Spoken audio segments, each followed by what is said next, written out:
Alright, apparently we're good to start, so let's start. Hi, my name is James. I'm a second year PhD student here. There's at least 5 people in the room who have had the potential misfortune of dealing with me weekly this semester, so I apologize.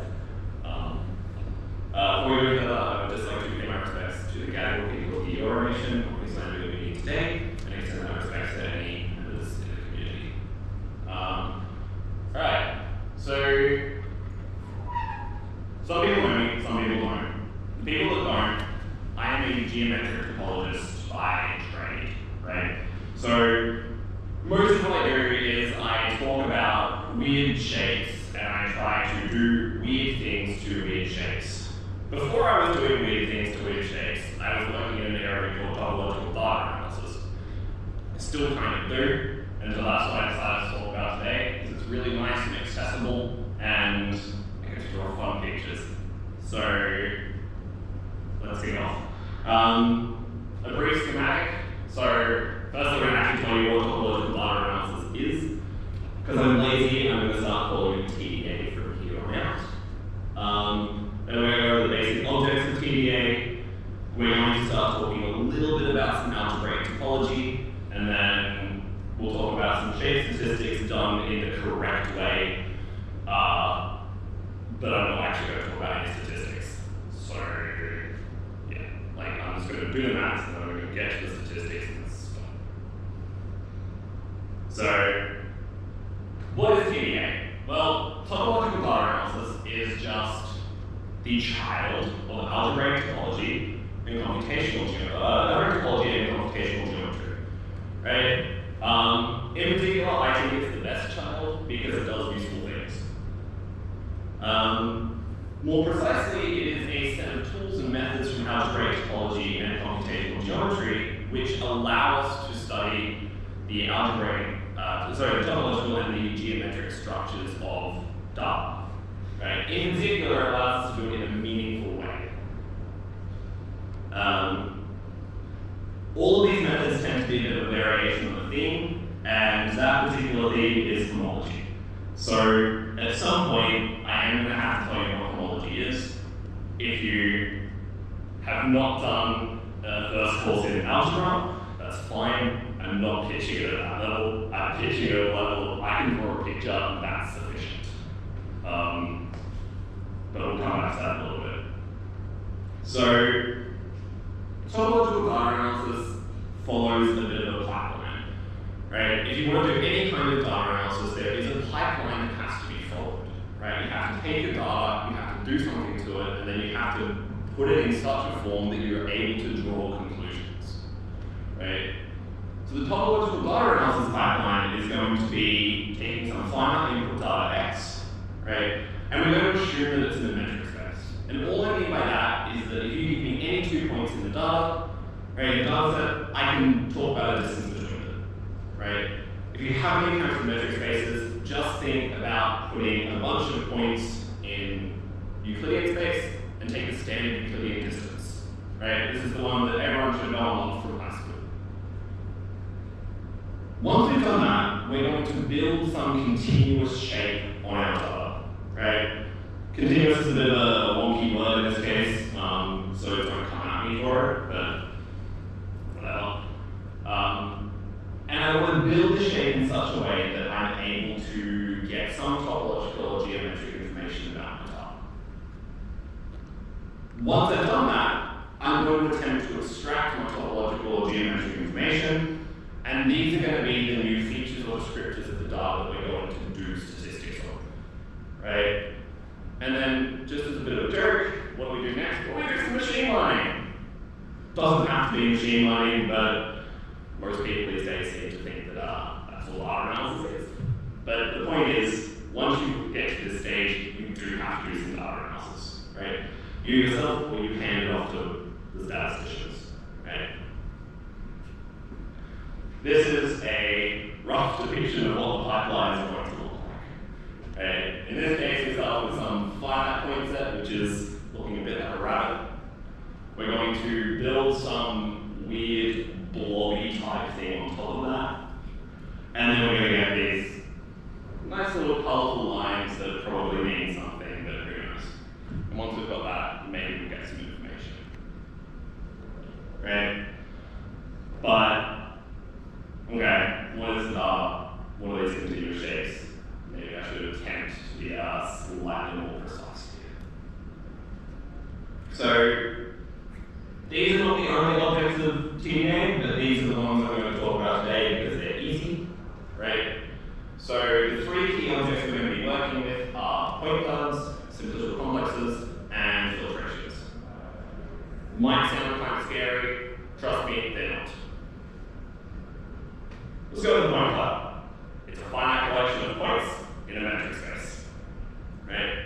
So this is a cute little example where I just took, I sampled some points from a circle and then added some noise. So, could be circle, but could not be circle, who knows. And in a more three-dimensional setting, I took some points off the torus and added some noise, right? But these are just examples of point clouds. And these are typically the initial data that you're going to receive when you work in TDA. Okay, what about simple complex? Well, who here is familiar with a triangle? Right, not every hand went up, so that's a little bit worrying. So a triangle is this. Okay, this is a triangle. Actually, to be specific, I should say the triangle is filled in. Okay. So a triangle is an example of something which is two-dimensional. And when I say that it's an example of something which is two-dimensional, what I mean is that the highest dimensional thing that's in there, right, looks like R2, right? It looks like two-dimensional space. So a k-dimensional, I'm going to find a geometric simplex, right? I'll come back to this in a bit. But it's just going to be the convex hull of k plus 1 points in some d-dimensional space, right? So a triangle is, if I give you 3 points, any 3 points, right, that are not curlinear, right, no 3 of them are curlinear, in two-dimensional space, and I say what's their convex hull, right? Well, what you want to do is you want to form the smallest convex set, so the smallest set in which any 2 points are connected by a straight line, or every pair of points, I should say, right? You want to form the smallest one possible with these 3 points as the vertices. And it turns out, perhaps to no one's surprise, that this is just going to be a triangle, right? If you do this in 3-dimensional space, so I give you 4 points, right? Then you're going to get a tetrahedron, or a triangular pyramid, right? I give you 4 points, and if I can draw it, which I should be able to because these are the things I work with for a living, right? Right. And the key thing to keep in mind here is that a tetrahedron is 3-dimensional because now it's not just the shell on the outside, it is everything within it as well, right? So these are just some of the basic simplices. I guess I should also draw. Can anyone hazard a guess what the one-dimensional simplex is going to be? A line. That is going to be a line. Right. What's the 0-dimensional simplex going to be? Dot. That's the point, yeah. So we've got dimensions 0, 1, 2, and 3. Okay, I'm not drawing 4 dimensions. Not that kind of talk. So the geometric simplification complex is just going to be a collection of these simplices, right? And we have to impose a couple of conditions, right? And that is the face of any simplex is also so a face of any simplex is also a simplex in our simplification complex. So when I say a face, right, if I go back to my triangle, right? So when I'm talking about a 2 simplex, I really care about the fact that it's got this 2-dimensional stuff, right? But this 2-dimensional stuff is surrounded by 3 0-dimensional things and 3 1-dimensional things. So each of those vertices and each of those edges is a face of this simplex. So if this is in my simplicial complex, then I require that each of those faces must also be part of my simplicial complex, right? You can't just have part of a simplex. And the last one is that the intersection of any two simplices is either empty or it's a common face, right? And so that basically means that you put these together nicely, right? So if I took the intersection of these two triangles, well, I'm going to get 2 points and a line. That's one simplex. I'm happy.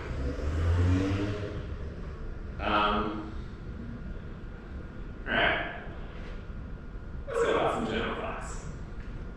So sometimes when you're talking about a simplicial complex, you don't really care about the whole thing. You just care about things up to dimension I. And so when we restrict to just everything up to dimension I, we call this the I skeleton. Right? So the one skeleton of a triangle is just going to be the 3 vertices and the 3 lines.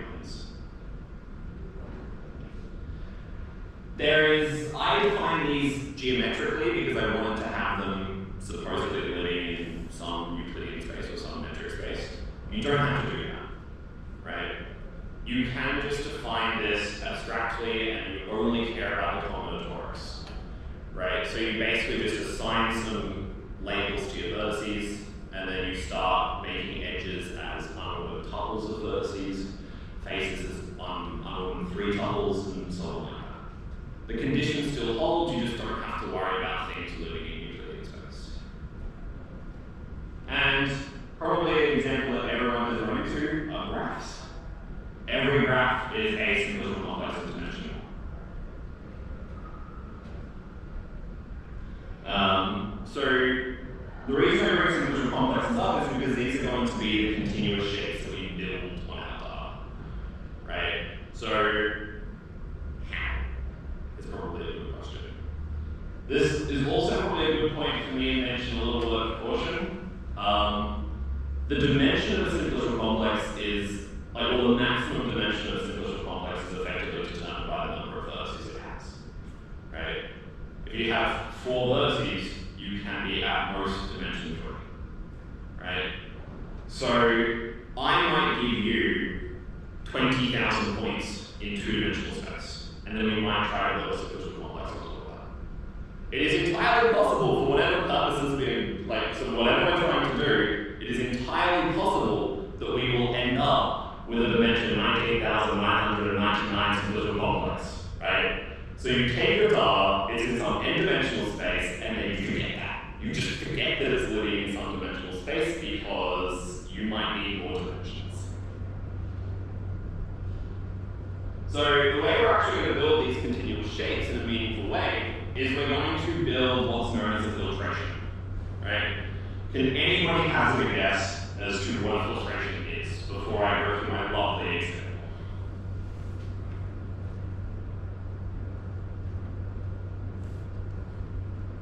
Alright.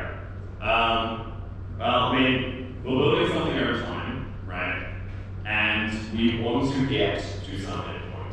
So, say, who here has not played any of the civilization games?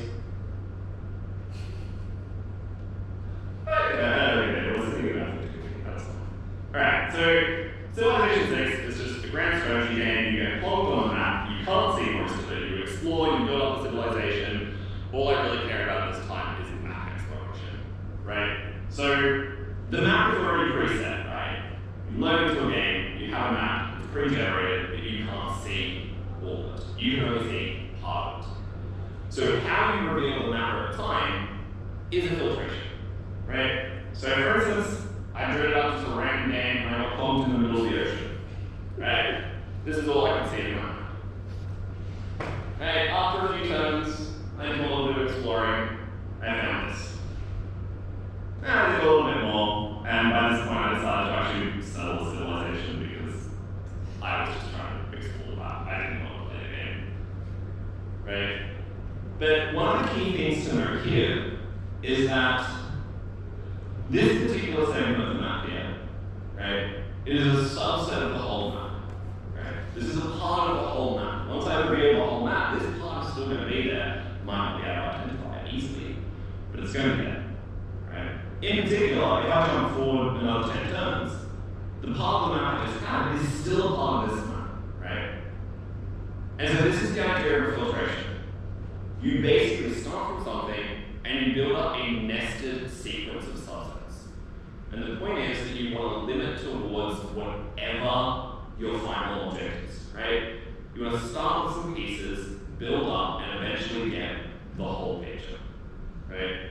I did not go that far through the game because I was just like, this is enough, right? And I think this is where I stopped. Cool. So a filtration of simple complex is just going to be a nested sequence of subcomplexes, right? So each one of these is a simple complex, right?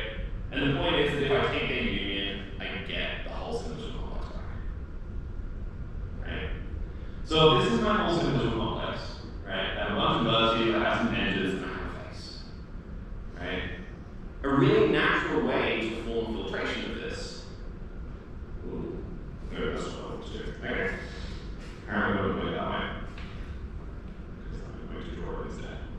Right? So, a really natural way to take filtration of this is I can start with my vertices. Right? This could be my K1. Then I can add all of my edges. Or I can even be so bold as to add an edge one at a time and add a vertex one at a time. Right? And then I finish off by adding my face. Right? So in this case, I would have the first one, which is contained in the second one, which is contained in the third one, and the third one just happens to equal my visual complex. Right? And so if we go back to that picture of a rabbit, which I'm not scrolling back to, right, that's effectively what's happening. We're growing green balls over all of the points, and then we're eventually forming a rabbit to some extent. There are a bunch of ways you can form filtration, right? Again, there's freedom. And this is always good. Freedom is always a bunch of fun.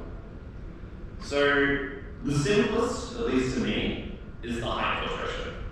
Right? The caveat here is that I'm going to assume that I have my multi-division complex to begin with. So, yeah. Right? So what you're going to do is you're going to pick a direction. Right? And you're in a two-dimensional space, pick any direction you like. Right? Then you take some function, which is effectively, you can imagine if you have like a data structure here, and we're just going to move up. Right? You can just imagine taking an imaginary line or an imaginary plane or something and just sweeping it up through your simple complex. Right? And then once you actually hit your simple complex, you're going to start recording the height. Right? And it's just the height in this direction. If you can't imagine doing this in different directions, just take two-dimensional space, whack down a simple complex, and just go from the bottom. Right? And the filtration we define is just going to be all the simple complex up to height t. Right? So one important thing I do want to note here is when we do this, if my simple complex is 2 points long, right? And I'm going to do this in the up direction. Right? Nothing's going to happen until I hit this vertex down here. Right? Nothing's going to happen until here. And then when I hit that vertex, that's the first part of my filtration. Now my height function is going to keep going. Right? And then eventually we're going to hit this part here. Does this give me a new part of my filtration or no? Right? So if I look at everything below this point here, okay, so I just care about this stuff here, will that be a new subcomplex in my filtration? I see a head shaking, why not? It's only got one vertex and one other line, so it can't. Exactly, right? The point is, in order to have a one simplex, you need to have a zero simplex at each So with the high filtration, nothing is going to change until I hit another vertex. Right? This is one of the things that makes it very, very easy to talk about. So let's go back to this example, and let's do a high filtration on it. So I'm just going to go in the upwards direction because I'm bored. Right? But there are 4 distinct types for the vertices. And so we're going to get 4 subcomplexes as we go. Right? And so doing this high filtration and then extracting those subcomplexes, this is what we're going to end up with. We see a single vertex, right? Then when we see the next 2, we suddenly have all of the faces of the one simplices which would exist there. Right? So we can add in all these edges. Once we see the next vertex, well, not only have we found the other face of the 2 edges which go there, but we've also now found all 3 vertices and all 3 edges of the juxtabox, right, of the triangle. So we can fill that in. And then we see the last vertex at the end as by itself. Right? So this is nice. This is simple. Right? And this is actually a really, really important filtration. Right? And I'm going to talk about that later. So this is the one to remember. The one, if you go and pick up any survey paper, any accessible introduction to topological data analysis, and there are a lot of them, the one sort of filtration that you are guaranteed to encounter is the Vietoris-Brooks filtration, or is the Vietoris-Brooks complex. This is slightly harder, almost, but the basic idea is you row balls around each of your points, and then when they intersect, you chuck in an edge. Once you have 3 vertices where all 3 edges, like you have 3 vertices with all 3 edges, you chuck in a triangle. Once you find 4 vertices which are all connected by their 6 edges, you chuck in a tetrahedron, and so on and so forth. Right, so you only have to worry about edges, and the moment you put in a complete subgraph in the one skeleton, you just chuck in where the appropriate dimensional basis. So, yeah, that's basically what this is. So, words are great, pictures are better. Let's go with the moods. Alright, here's one part. Right? Now, you can sort of see that in this instance, a high filtration normally gives anything. Right? And so the Vietoris-Brooks filtration and the high filtration are sometimes used in conjunction to one another. And what I mean by that is you might just form the Vietoris-Brooks complex for some fixed radius of your balls. Right? That will give you a simplicial complex. Once you've got that simplicial complex, then you can do a high filtration. Alternatively, you can just do a filtration of the Vietoris-Brooks complex. So, I start growing my balls, and the radius is too small, nothing happens. Right? I go a bit more, and then suddenly I have an intersection between 2 of them. So I'm going to just chuck in an edge. If I keep going, I'm going to get a few more intersections, so I'm going to chuck in a few more edges. Right? And this is where it starts getting annoying. I don't think I've missed any here. I don't think. Right?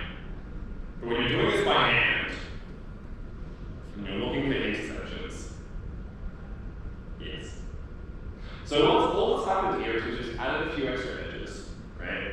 And we just so happen to now have the boundary of a triangle, so we can fill it in. Those are the rules, right? And we have another one down the bottom. We added a few extra edges, right? Yeah. Is the reason you have the 2 triangles overlapping at the top because you're in the actual n-dimensional space and it's like a projection onto 2D? Yeah. So if you're uncomfortable with that, and you are going to be called out. If you're uncomfortable with that, just think about being more than 2 dimensions and just separate them, or just think of this abstractly, right? In which case, you only care about intersections where vertices and whole ridges align. That little region where they're actually intersecting is going to do it. Right? And then as we go further,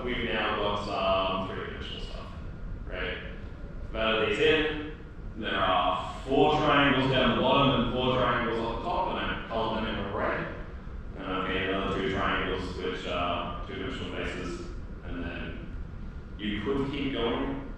I decided to stop here because I could only do so much. Right? But these are just two of the basic filtrations you can do. There are more complicated ones. So for instance, there is a variation of the Viator-Stokes complex, which is known as the check complex, which is it's effectively the same, except you're only allowed to add in higher dimensional stuff when all of the relevant walls are intersecting over some region. So in order to add a triangle, you would need to have all three walls from the three vertices intersecting each other. Right? So you need to have a triple intersection somewhere. Right? In this particular example, I think I get that anyway, but that's not always true. So this is now where I need to put a disclaimer of I'm going to take any rigor that I was using, which I wasn't really using any, and I'm going to throw it all together. Okay. So once we've got this filtration, we want to do some stuff. We're going to use topology. Right? There is a reason for that. There's definitely a reason for this. And I guess my goal is to never tell you. It's just I really have to put this warning here. This is going to be sketchy. If you care about this, don't take a course in algebraic topology. Okay. So this is a crash course in homology, right? Homology is just a way of talking about linear combinations of closed submanifolds in topological space. Those are little words, they mean something. My very much so real definition is if you give me some topological space, right? By that, all I mean is you give me some set and you give me some notion of continuity. That's all I'm asking. Then I can define the homology groups up to the same dimension of the space. And this is effectively just describing the number of holes in my space which have a certain dimensional value. Right? Let's go with the picture. Right? So my favorite one to do is always the torus. Torus is always fun because it's not a sphere, it's not a circle, and it's not a disk. So, brief reminder for anyone who has forgotten, but when we talk about a torus, we only talk about the outer shell. Right?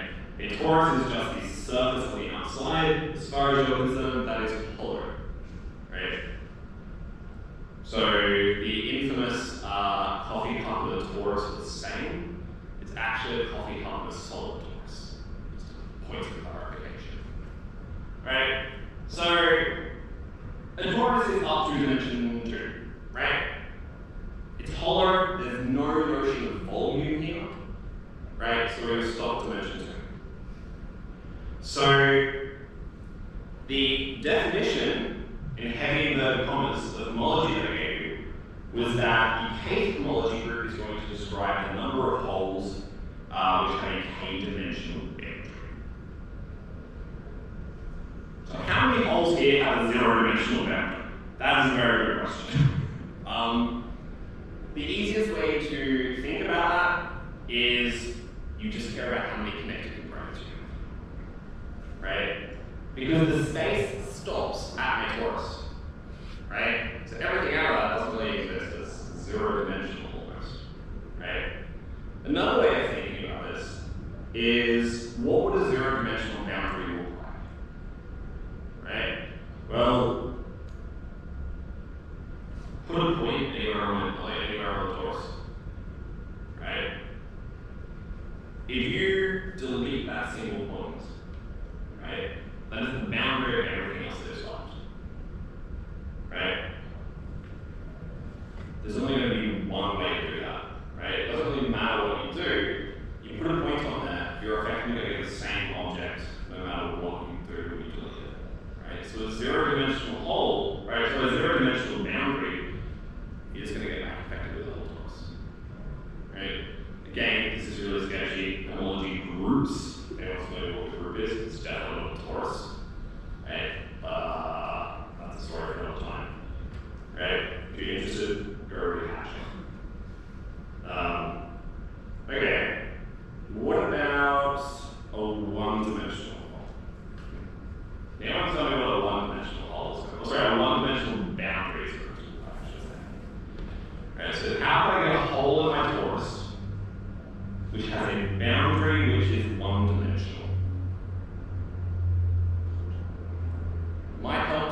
if you have a hole which is bounded by something one-dimensional, it's going to be a ring, right? So in one case, I could take any ring that goes down this way. Is there another ring I can take? Yeah. Okay. I could instead. Well, I don't think it doesn't matter, but I don't want to have to pretend to be drawing it back and forth if I don't have to. Right? So here's my very good art skills. Okay, you can tell that I exceeded in visual art skills. Yeah, that's the way. That's the best way. Right? And so any hole which has a one-dimensional boundary has to be some combination of these, right? If you do a more complicated curve wrapped around this, right? So let's say you take one that sort of spirals around the whole torus in the direction of the black ring, but you're spiraling around specifically the red ring, right? So you have to take some combination of the red and the white, right? What about something which has a two-dimensional boundary? Boundary would be a surface, so would that be the whole volume inside the torus? Yeah, so the whole space inside is the only two-dimensional hole you can have, right? And that's always going to be bounded by the torus. For anybody who's more algebraically inclined, right, what I'm saying here is that the zeroth homology group is the integers, the first homology group is the integers cross the integers, and the second homology group is the integers again. Assuming we're doing this with integer coefficients, whatever that means, I'm just saying that's what I'm going to shut down. Okay? That's really important. The only thing you really care about here is when you're bounding a one-dimensional hole, so when you have a one-dimensional bounding a two-dimensional hole or something like that, right? You just care about what the dimension of the boundary is. So if we go back to one of our filtrations, right? Then, sorry, a version of it. Right? Then we are sort of bounding, we have a one-dimensional thing bounding a two-dimensional hole in here. Right? If I choose a strategic path through my sequential lines. Right? So that thing that I've traced out in blue, right? This is something one-dimensional, right? The highest thing that's involved in it is a line, right? And it is bounding some two-dimensional vacuum in my sequential lines, right? So these are the sorts of things that we're interested in when we look at our sequential complexes with respect to homology, right? But I spoke about homology of the whole space, but when I spoke about sequential complexes, I wanted to make a filtration, so I wanted to build my sequential complex over time, right? So homology, as I have defined it here, is not going to be sufficient, right? Because sure, we're going to get homology of each component of our filtration, like each subcomplex, sure. But we want to do data analysis, right? We want to talk about shit about data. We need some way to compare those, right? So what we really want to do is we want to take our general notion of homology, this general idea of talking about, like, counting the number of holes which are whatever thing we're looking at. And we want to somehow turn it into a form which is going to give us meaningful information about how our data is evolving over time, right? How the shape of our data is being built. Right? So if I look at this, okay, if I go back to this example, in my first filtration, right, in my KK1, in the very first level of this filtration, I just have a single point. Right? There's nothing one-dimensional here, there's nothing two-dimensional. I have a single connected component. So as I'm sort of adapting my homology, I should see something zero-dimensional here, right? I should say I have a connected component. When I move to the second level, right, I should still see that I have a connected component, right? Which is good. But I'm not bounding any holes. So I still shouldn't see anything in my first logic where I have no one-dimensional boundary of a hole, because this is this little triangle thing that is open, right? I still have a connected component. So ideally, nothing should really change over that point, right? We still have a connected component. We haven't introduced any more holes. So everything should be fine. When I get to the next part, right, well, again, I still only have one connected component, right? My third level, I still only have one connected component. There's only one object there. I formed a one-dimensional boundary to a two-dimensional hole, but I filled it in immediately, right? There was no point in time where that third vertex at the top came in, right? That fourth vertex, I should say, came in. And then I added the edges. There was no point in time between doing that and adding triangular face. So at this point in time, I should still see nothing changing, right? So at 3 levels, nothing's happened, kind of boring. And then I get to the 4th level, right? And I've now got another disjoint connected component, right? So I should suddenly see a change. Right? And so that's what we're going to define as our persistent homology. Right? We're going to look at when k-dimensional components, right, are the boundary of k plus one-dimensional component, and we're going to look at how that persists over the filtration. So my kind of definition, right, this is probably a better definition than I want for homology, is we're just going to define the persistent homology groups, right, to count the number of holes with a k-dimensional boundary that persist between between different levels of my filtration, right? I want to look at how these things evolve over time, right? This, to me, right, the first time you meet persistent homology, it's possibly going to seem a little bit abstract. Like, I sort of just want to do things like, let's build things out of triangles, you know, let's talk about algebraic topology, but I haven't actually said answers that are going to give us anything, right? I've given you some broad notions, but turns out it's actually really simple, right? And in particular, this, like, looking at the definition of persistent homology, I would argue, is not a good way to start thinking about persistent homology, but let's take a really bad approximation to let it end, right? And let's take a high direction. And I'm just going to take it in the opposite direction so I don't have to think very hard, right? So if we just pay attention to the vertices, right? I just want to pay attention to connected components. I specifically chose this example because that's all there is, right? There's no two-dimensional holes, there's no closed loops between the edges. Everything's hunky-dory in that sense, right? So what should I see when I do this, right? Well, at my first point, right, at time 1, or at height 1, right, I can see 2 distinct connected components, right? This is all I see.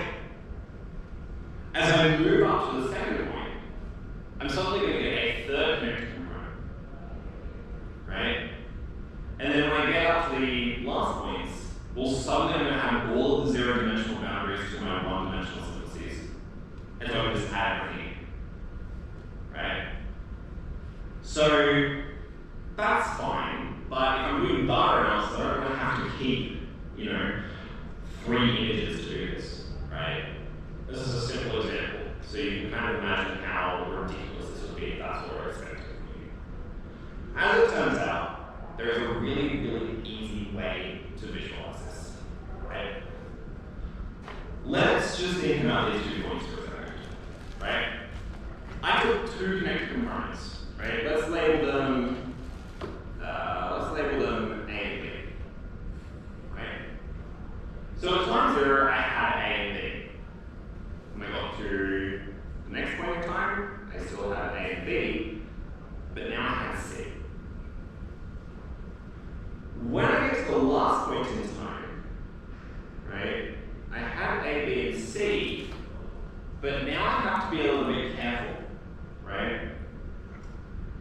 because once I found these new points up top, right, I added the edges from A and B both up there, right? So just ignoring sort of like the two edges coming down to C for a second, right? Nothing has really changed there. Like I still have two connected components on either side. But then when I put my edges into C, right, I went from 3 connected components to 1 connected component. And so this is one of the things you do have to be a little bit careful of, right? And that is, you have to make a choice here as to which one of these 3 connected components that you saw you are going to choose to represent your whole connected component. Right? Well, C was born last. So, no. C can D, right? C started here. I'm going to say that C was born at time 2 and C died at time 3. This is the official language of assistive topology. A and B, right? You have a choice here. It's not going to matter, but whatever you do, you should be consistent. Now, for my sanity, A comes before B, so I'm going to pick A. And so I'm going to say that B was born at time 1 and died at time 3. But I have to be careful here because I can't say that A died. To say that A died at time 3, that would be to say that suddenly I have no connected components. So what we do is we call A an essential class and we say it never dies, right? So we say its death is at time infinity. Okay. How do we represent points at infinity on a diagram? Well, we just make sure we put them above everything else. I'm not joking, this is how it's done. We just take the essential class and we make sure they're all above the other points. Right? So I've done this without actually making reference to any values here. It's just an abstract notion. Right? But the way we do this is we just plot birth against death for all the different classes. Right? For everything that we see, we plot birth against death. Right? So this class here will So this class on the left here would be class B, right? Because B was born at time 1 and died at time 3. And then this class over here would be class C, because it was born at time 2 and died at time 3. So it has the same death time as B, but it is younger, right? And then A, well, A never dies. A lives forever, right? And these are the objects, these consistence diagrams are the objects that we work with in topological diagrams, right?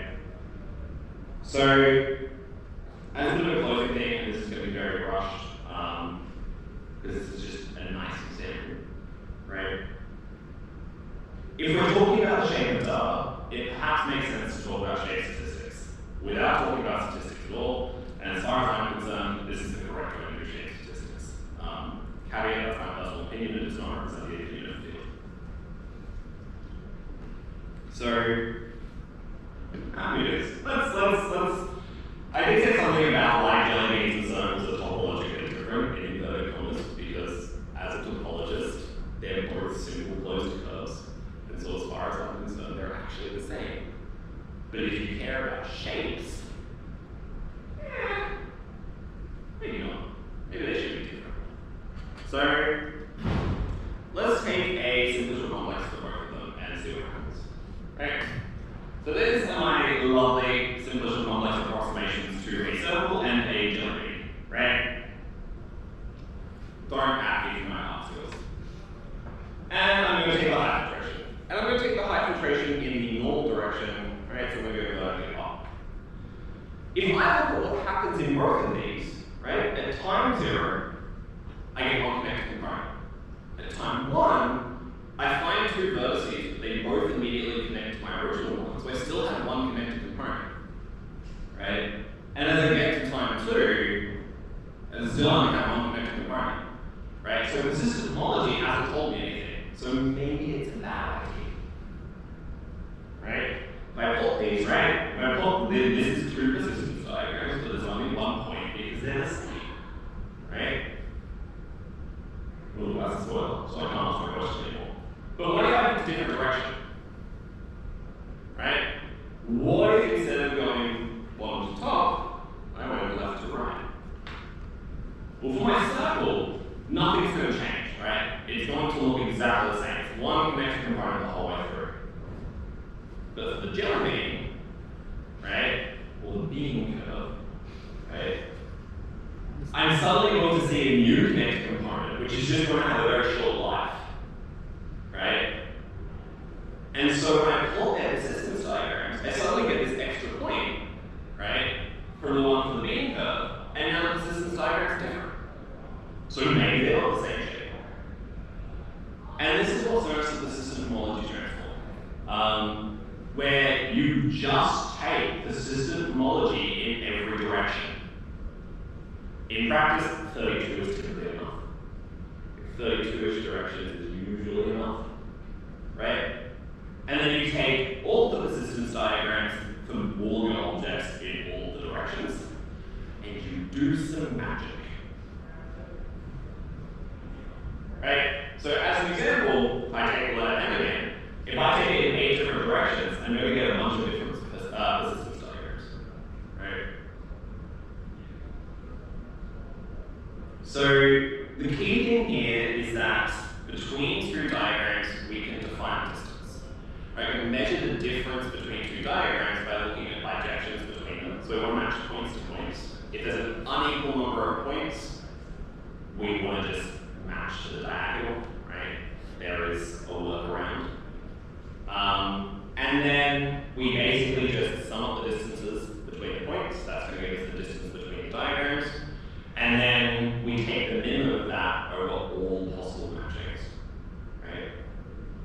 And then once we have that for different objects, right, we can define a distance between the two objects. We get a distance matrix. Anybody who does that probably loves distance matrices, right? But there is a small issue, right? What if I have a hole, right? If I have a hole, this does actually throw a massive spanner in the works. And so earlier this year, myself and my two model supervisors developed the extended persistent homology transform, which allows us to deal with this. And I have put up a big lengthy definition here. Don't worry about it, I've got pictures. So, and these are the pictures I'm going to use. So the tutorial set that we thought would be really cute to use is to look at 96 different fonts for capital A and lowercase g. See if we can say something about our shapes, right? So, as a quick example, this is the general way it's going to work. I take my shapes, right? My shapes are an A and a G. I extract their boundaries, right? So from each of them, I should get 2 boundary curves, one on the exterior and then one for the whole field, right? And we put some notion of orientation on that to make sure that things match up nicely, right? And then we compute persistent homology, right? Well, we compute extended persistent homology. This is exactly the same as persistent homology, right? We compute it exactly the same way, and then we just split things up into 2 different groups depending on how they sit, right? Everything above the diagonal, in the direction that you're traveling, is a local minimum. The best way to think about that is that you are, like that particular vertex of my simplest complex, right, sits lower than the boundary of the pixel, the center of the pixel that's sitting, right? So if this was my pixel, and for reasons we have chosen edge midpoints, right? If I was going vertically upwards, right, then the red point is lower than the white point, right? It is sitting lower than the center of that pixel. So it's a local minimum as far as I'm concerned. And if it constitutes anything, it goes above the diagonal, right? If instead I was traveling down, right? If instead I was traveling down, it's no longer a local minimum. And so I can't say anything, right? So that's all that's going on. That's why we get these funky extra things in these diagrams. Another way of representing these two didn't really go into barcodes, which rather than looking at points, you just draw around the lifetimes, right? So you do death minus birth.